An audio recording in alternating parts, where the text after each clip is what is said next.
hi, Marty. Hello, Aaron. Thanks for being here. Mm-hmm. Today we are talking about the fruits of the Spirit.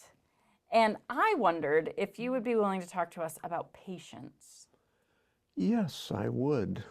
You are one of the busiest people I know, but you're also one of the most patient and centered people I know.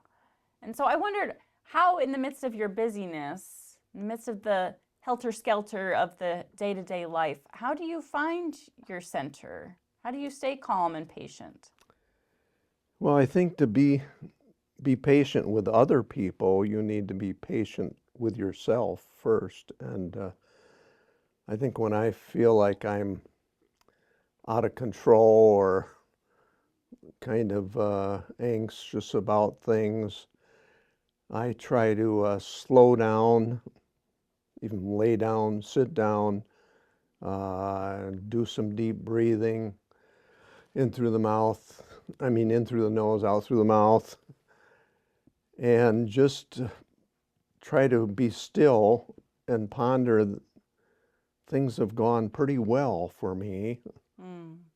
This yesterday, this really my whole life, things have gone pretty well. And this too will pass.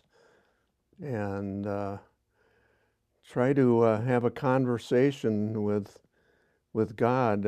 Help me. You know, it's always kind of a fork in the road. What are we going to do? Are we going to go left, go right? So I think just having a conversation with God helps me center myself and try to calm myself down and take a step back and really be grateful for where I am and what all I've gone through. Mm. I'm So your 80. prayer life is part of that.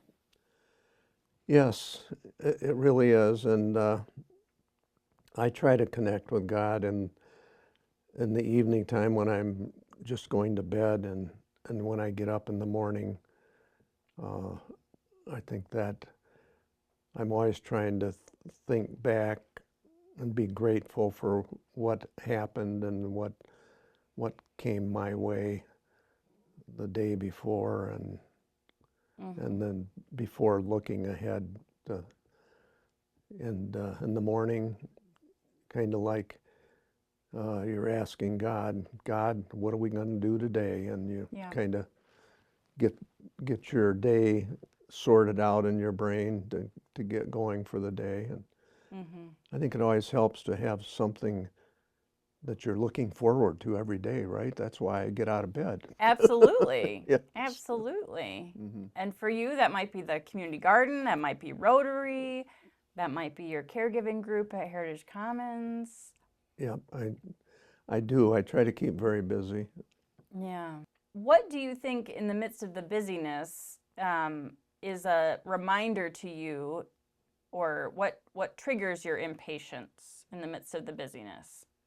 Probably over programming myself. Over programming yourself, you get Yes. impatient. Uh-huh. Yeah, I want to accomplish 10 things today, and you've only ticked off 3 of them so far. You're such So, an overachiever, Marty. well, no, no, I do. I try to set a lot of goals, and Mm-hmm. I always have projects in works that Right, are on my list, and oh boy, I hope I can get back to that one sometime. right, right. Hmm. So sometimes there might be something that triggers you that's just an everyday occurrence out in the world, if it's a traffic jam or if it's a long line at the grocery store. And other times there's something within you that you've tried to take on too much or bitten off more than you can chew. Yeah, definitely. They're both. Yeah, Others, and then myself. I get myself in a jam. yeah. So are there scripture passages or hymns that you turn to when you're feeling impatient? Ah, hymns, probably the 2 favorite hymns are In the Garden and Spirit Song. Mm, I like that one. Here I Am, Lord. mm. Gosh, Here I Am, Lord. I was at a men's conference. Methodist men were meeting in Indianapolis, I think, and Stu Webb and I went to that. And gosh, having a whole gang of men singing Here I Am, Lord, just, I still remember that feeling. And, you know, You felt very connected. I did, felt very, very connected. And that event also, wow.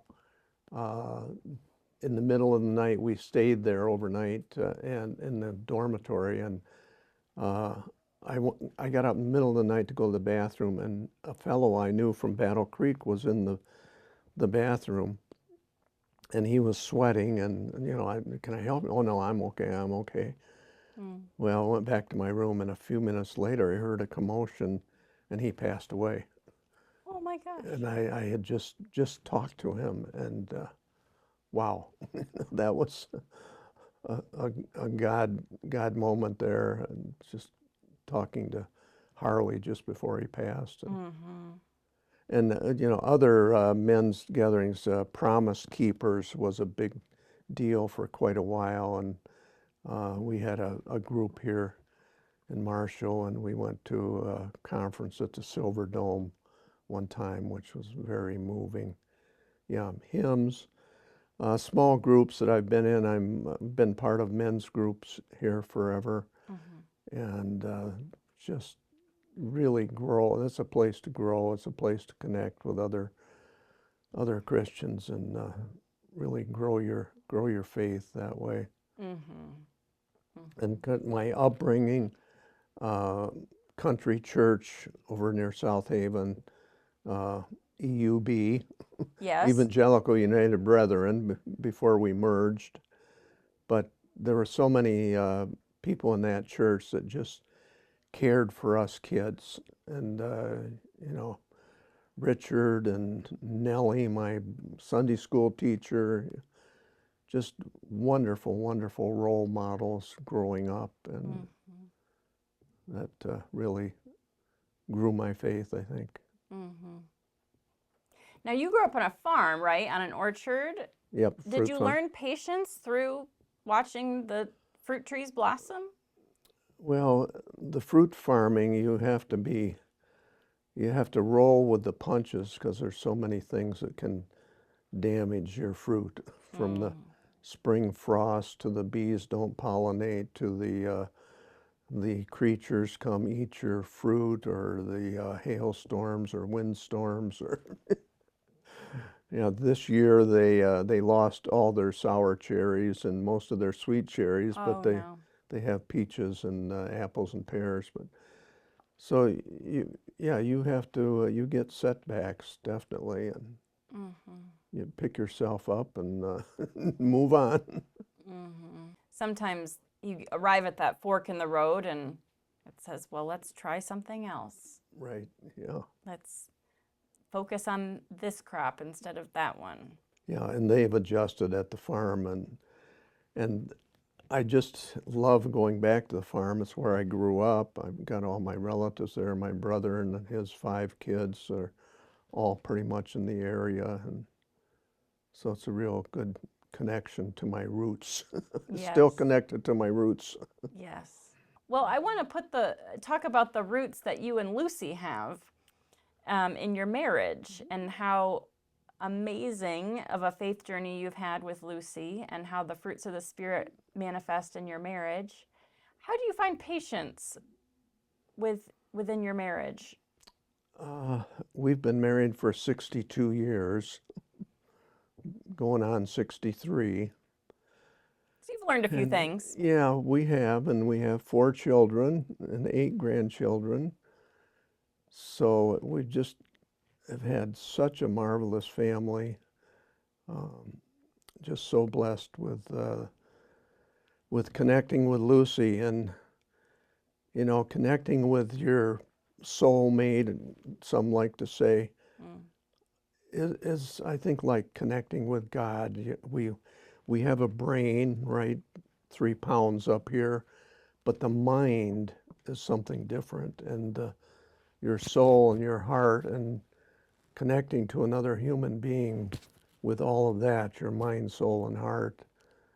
And that's how I picture connecting with Jesus and connecting with God, is through that, through your mind, and through your soul. And so Lucy and I have just had a wonderful, wonderful life together, and raising the kids was fun. Actually was fun, and I miss it. Those were wonderful days. And Were you a patient dad, Marty? I think so. I think, yeah, I was the fun parent, and Lucy tried to be the disciplinarian. No fun. Discipline, Yes. rules, expectations, but Yeah. no fun. Go sit on the stairs and think about that, or whatever. And please stop, or tell Ron to please stop. Yeah. But gosh, patience. So, as you know, Lucy has Alzheimer's, and she's had it for, gosh, about 8 years now, and it's progressively gotten worse. And for probably 6 or 7 years, she's had to have 24/7 care with her.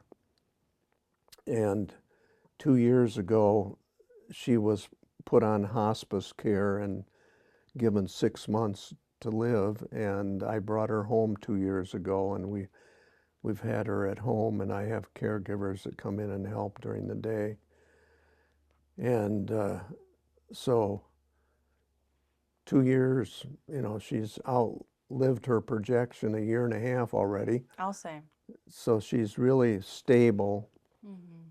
But I get strength remembering that my uncle that I was named after, gosh, in the 50s, he was dating Dorothy, and Dorothy came down with polio and became paralyzed from her neck down. And they went ahead and got married after that happened, and my uncle cared for her for 15 years until she passed. And he was working at the time in construction. And so he had to organize caregivers to come in and take care of Dorothy when he was away working. And seeing him do that when I was growing up, it's given me a good role model to follow. Absolutely. Yeah. Absolutely. Well, and I think in turn, you're a role model to others in how you live your life, not only as a man of faith, but as a husband and a parent and as a brother in Christ. I think there's so many people here in this church at Marshall United Methodist that look up to you, and they say, oh, I want to be like Marty when I grow up. Well, I hope so, yeah. Your life tells a story, and it's one of faith and patience and love. Thank you. Yeah. Well, thank you so much for being with us today and for taking the time to talk about the fruits of the Spirit. Yes, thank you.